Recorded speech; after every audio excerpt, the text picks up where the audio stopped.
Hey there, Gabriel here, King of Orion, author of Tilt, and a bunch of other nonsense. How are you today? I'm having a good day so far. It's really slow. It's rainy out, so spending as much time as possible inside. Oh, poor baby.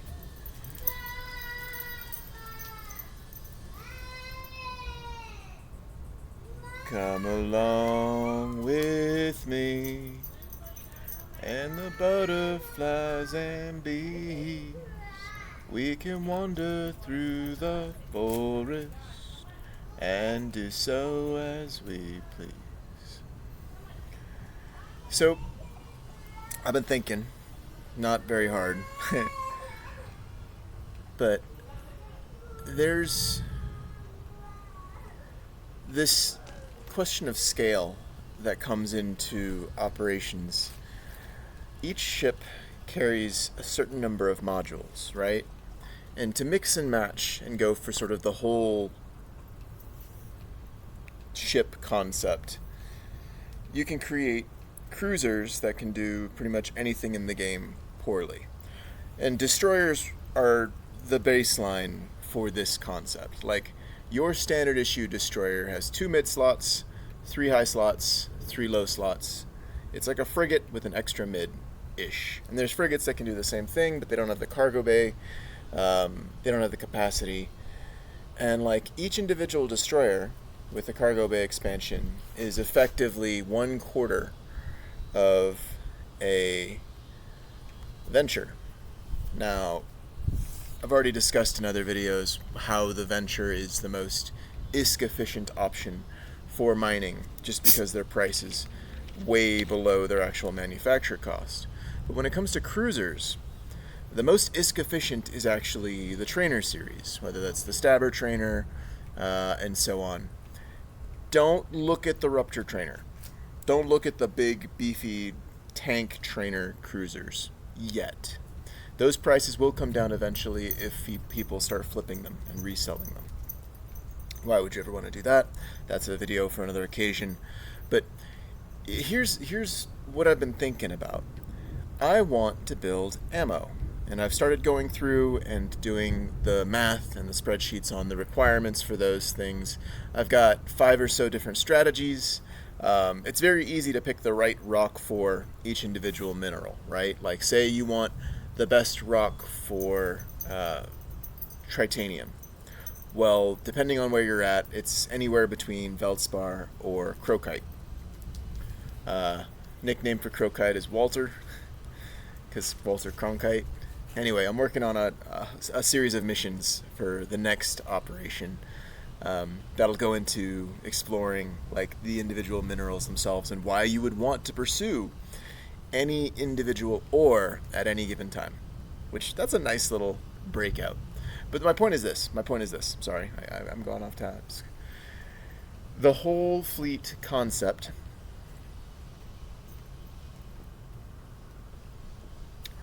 takes the whole ship concept and integrates it. What do I mean by that? So let's say you want to build a mission for others to join. Let's say you want to bling out a Mammoth and make it the biggest, baddest cargo hold, the slowest miner imaginable.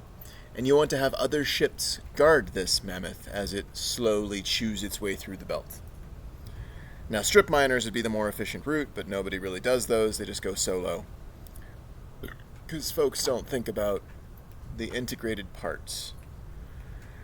One Mammoth costs 40 million ISK. The ventures needed to tend to that Mammoth are about 300,000 ISK each.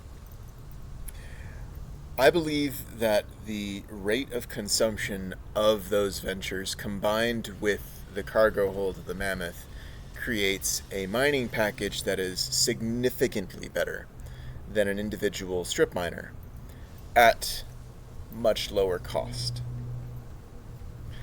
The question is, do you have the pilots to get the job done with those tools?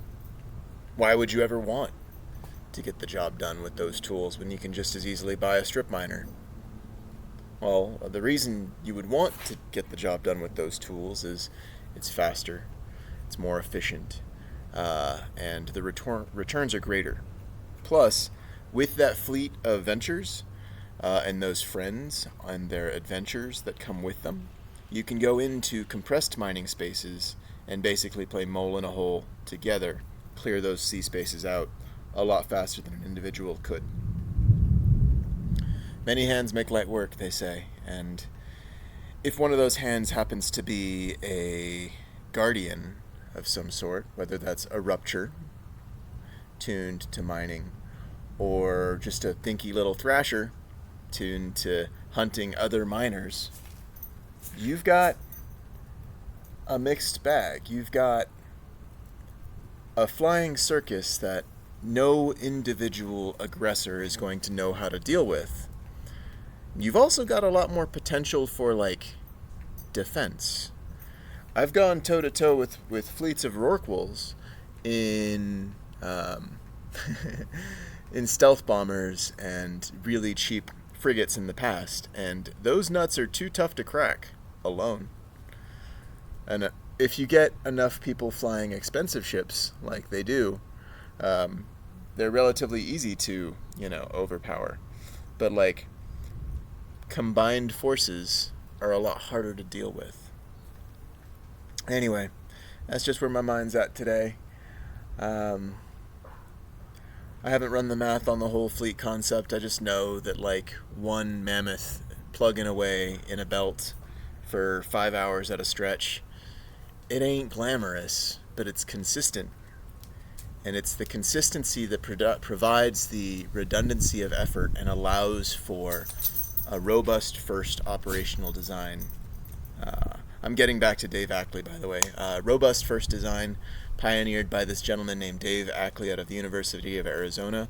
If you ever get the chance to watch his videos, he's like the Bob Ross of computer science. Man, I could watch that guy for years. It was a shame that he retired, but I hope he's doing well wherever he's at. Thanks for letting me ramble. I hope you all have a good day. Bye.